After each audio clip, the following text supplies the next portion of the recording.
আমরা সবাই তো একটা সুন্দর ন্যায়ভিত্তিক সমাজ চাই, তাই না? বিশেষ করে যখন কোনো বড় ঘটনা ঘটে, যেমন ধরুন একটা নির্বাচনের পর এই চাওয়াটা আরও তীব্র হয়। মনে হয় ইস, যদি সততা আর ইনসাফই সবকিছুর মূল হতো। কিন্তু আজ আমরা একটু অন্যভাবে ভাবব, নিজেদের দিকে তাকাব। আচ্ছা, একটা প্রশ্ন কি আমরা নিজেদের কখনো করেছি? আমরা যে একেবারে আদর্শ একটা রাষ্ট্রের স্বপ্ন দেখি, সেই রাষ্ট্রের নাগরিক হিসেবে আমাদের নিজেদের চরিত্রটা কি তার সাথে মেলে? এই প্রশ্নটাই কিন্তু আমাদের আজকের আলোচনার একদম কেন্দ্রে। চলুন প্রথমেই একটা ব্যাপার পরিষ্কার করে নিই, একটা জাতির আসল চেহারাটা আসলে কি? সত্যি কথা বলতে কি, কোনো দেশের নেতৃত্ব কিন্তু আকাশ থেকে নেমে আসে না। এটা আসলে সেই সমাজেরই একটা আয়না। দেখুন, সবচেয়ে সহজ কাজ হল নেতাদের দোষ দেওয়া, তাই না? কিন্তু একটু ভেবে দেখুন তো, যখন আমরা নিজেরাই ছোটখাটো বিষয়ের সততা বা নীতির সাথে আপোস করে ফেলি বা নিজের দায়িত্বটা এড়িয়ে যাই, তখন কিভাবে আমরা একজন নিখুঁত নেতা আশা করতে পারি? বাস্তবতা হল, আমাদের নেতৃত্ব আমাদের সবার সম্মিলিত চরিত্রের একটা প্রতিফলন ছাড়া আর কিছুই না। এখন আমরা এমন একটা ঐশী নিয়মের কথা বলবো, যেটা সমাজ পরিবর্তনের একেবারে মূল ভিত্তি। এটা এমন একটা নীতি যা কখনো বদলায় না, আর আমাদের পুরো আলোচনার কেন্দ্রবিন্দুও কিন্তু এটাই। পবিত্র কোরআনের এই আয়াতটি আমাদের সেই মূল নীতিটা একেবারে পরিষ্কার করে দেয়। নিশ্চয়ই আল্লাহ কোনো জাতির অবস্থা পরিবর্তন করেন না যতক্ষণ না তারা নিজেদের অবস্থা পরিবর্তন করে। এর মানে কি? মানে হল, সত্যিকারের পরিবর্তন বাইরে থেকে চাপিয়ে দেওয়া যায় না। এর শুরুটা হতে হয় ভেতর থেকে, আমাদের অন্তর থেকে। এটাই আল্লাহ ঠিক করে দেওয়া নিয়ম। তাহলে মূল কথাটা কি দাঁড়ালো? আসল সংস্কার ওপর থেকে আসে না, আসে ভেতর থেকে। এটা কোনো রাজনৈতিক ঘটনা নয়, বরং এটা হলো প্রত্যেকটা ব্যক্তির চরিত্র আর মানসিকতার পরিবর্তনের একটা সমষ্টিগত ফল। যখনই আমরা কোনো অন্যায় দেখি, আমাদের প্রথম প্রতিক্রিয়াটা কি হয়? গুস্সা, আবেগ, তাই না? কিন্তু ইসলাম আমাদের কি শেখায়? চলুন এই আবেগী প্রতিক্রিয়া আর একটা ঈমানভিত্তিক কৌশলগত পথের মধ্যে পার্থক্যটা একটু দেখি। এখানে দুটো পথের পার্থক্যটা খেয়াল করুন।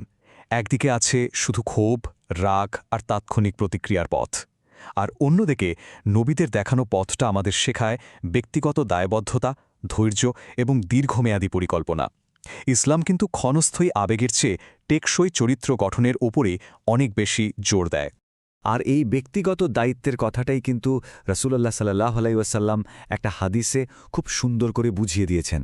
তিনি বলেছেন, আমাদের প্রত্যেকেই একজন দায়িত্বশীল, পরিবার থেকে শুরু করে কর্মক্ষেত্র পর্যন্ত।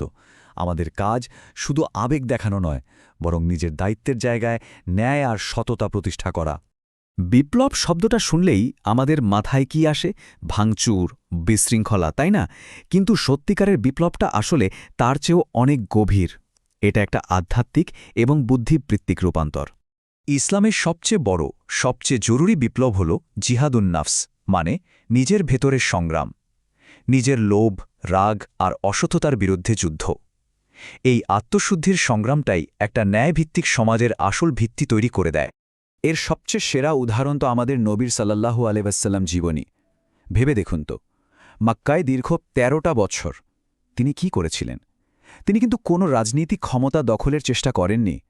তিনি মানুষ তৈরি করেছেন, এমন একটা প্রজন্ম তৈরি করেছেন যাদের ঈমান আর চরিত্র ছিল ইস্পাতের মতো শক্ত। আর সেই মজবুত ভিত্তির ওপরেই তো পরবর্তীতে মদিনায় একটা আদর্শ রাষ্ট্র তৈরি হয়েছিল। তো থিওরি তো অনেক হলো, এখন প্রশ্ন হলো, আমাদের কাজটা কি? আমরা কি শুধু ভাঙার কথাই বলবো, নাকি কিছু গড়তেও হবে? দেখুন, সত্যিকারের পরিবর্তন যদি আনতে হয়, তাহলে সিস্টেমের বাইরে থেকে শুধু চিৎকার করে লাভ নেই।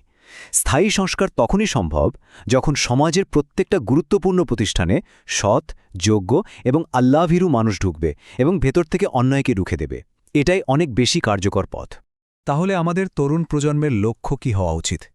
এই ক্ষেত্রগুলোতে নিজেদেরকে যোগ্য করে তোলা।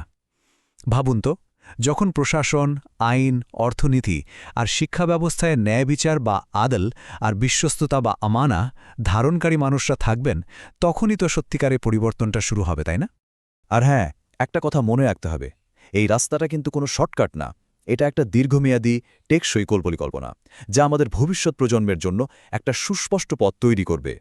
এখানে দুটো ভিন্ন ধরনের ত্যাগের তুলনাটা দেখুন। একটা হলো আবেগের বশে জীবন উৎসর্গ করা।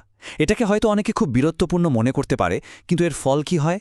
সমাজের সৎ নেতৃত্বের একটা বিশাল শূন্যতা তৈরি হয়। আর আরেকটা পথ হলো সততা আর নীতির সাথে একটা লম্বা জীবন যাপন করা।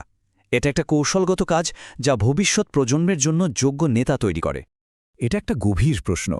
একবার ভাবুন তো, যদি আমাদের সমাজের সবচেয়ে সৎ, সবচেয়ে সাহসী আর যোগ্য মানুষগুলোই আবেগপ্রবণ সিদ্ধান্তের কারণে হারিয়ে যায়, তাহলে সত্যিকারের পরিবর্তনের সুযোগ যখন আসবে, তখন নেতৃত্ব দেওয়ার মতো যোগ্য মানুষ আমরা কোথায় পাব?